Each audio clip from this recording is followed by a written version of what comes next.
Critical শব্দটা শুনেই দাঁড়িয়ে থাকা সমস্ত ডাক্তার এবং নার্সের টিম ছুটে আইসিইউর দিকে চলে গেল। রায়চৌধুরী পরিবারের সদস্যরা নার্সের কথা শুনে হঠাৎ করেই ভয়ঙ্কর বিলাপ শুরু করলো।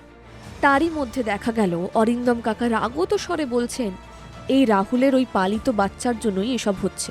বাচ্চা তো নয়, যেন একটা আস্ত শয়তান। ওই খুদে শয়তানই আমার মার মৃত্যুর জন্য দায়ী।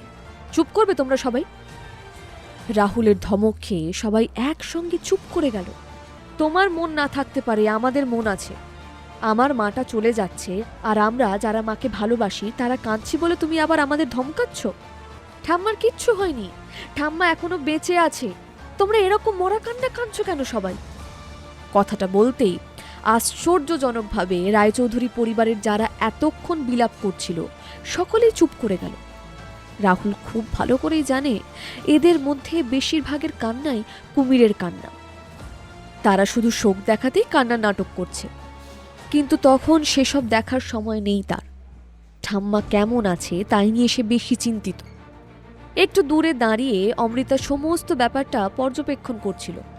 রোগীর কন্ডিশন দেখার সঙ্গে সঙ্গে সে বুঝে নিতে চেষ্টা করছিল যে এখানে ট্রিটমেন্টের প্রসিডিওর ঠিক কোন পথে চলছে। হঠাৎই রাহুল অমৃতাকে দেখতে পেয়ে এগিয়ে এলো।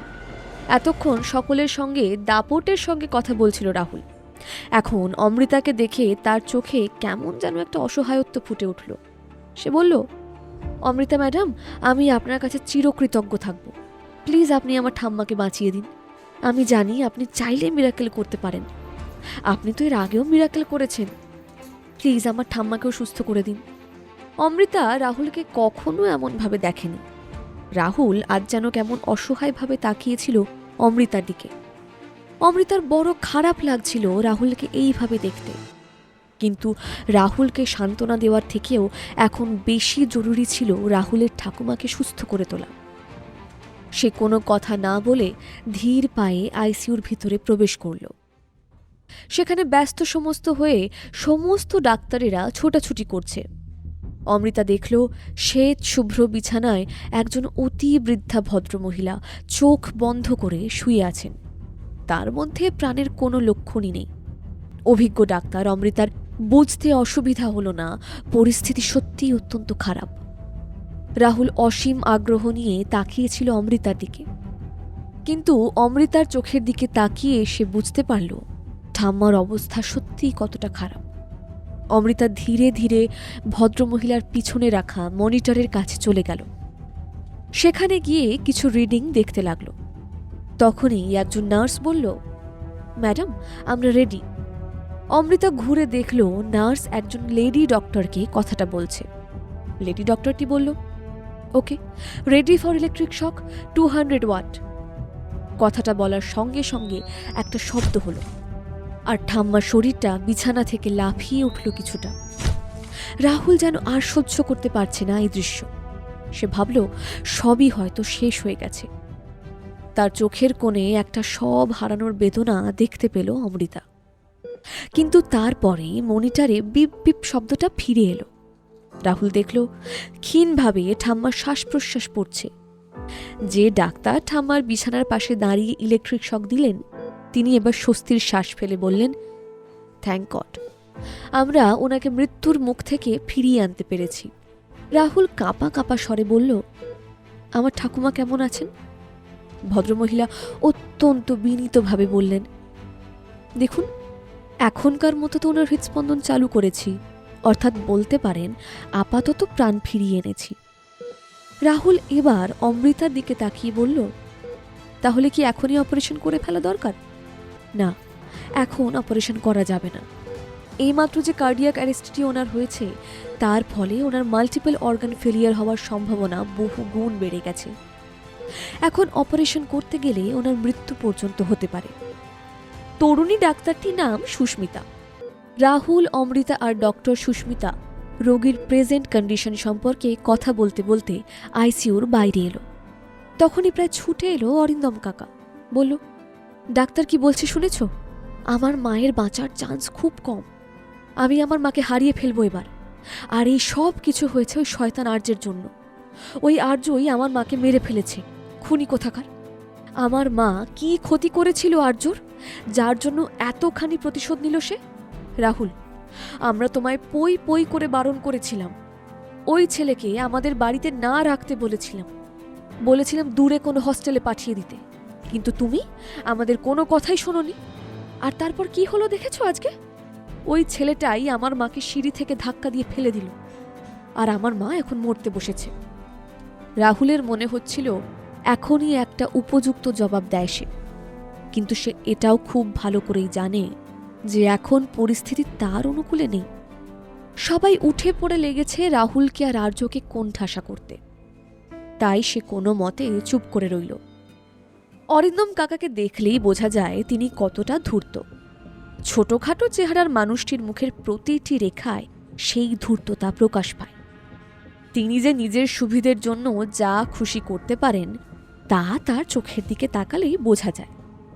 অরিন্দম কাকার ছেলে আদিত্য দেখতে শুনতে রাহুলের মতোই, কিন্তু রাহুলের স্মার্টনেসের ছিটে ফোঁটাও আদিত্যর মধ্যে নেই। আদিত্য বলল, আরে বাবা, তুমি কেন শুধু শুধু আর্যকে দোষ দিচ্ছ বলো তো? আহাগো, বেচারা বাচ্চা ছেলেটা। রাহুল অবাক হয়ে গেল এটা দেখে যে আদিত্য আর্যর পক্ষ নিয়ে কথা বলছে।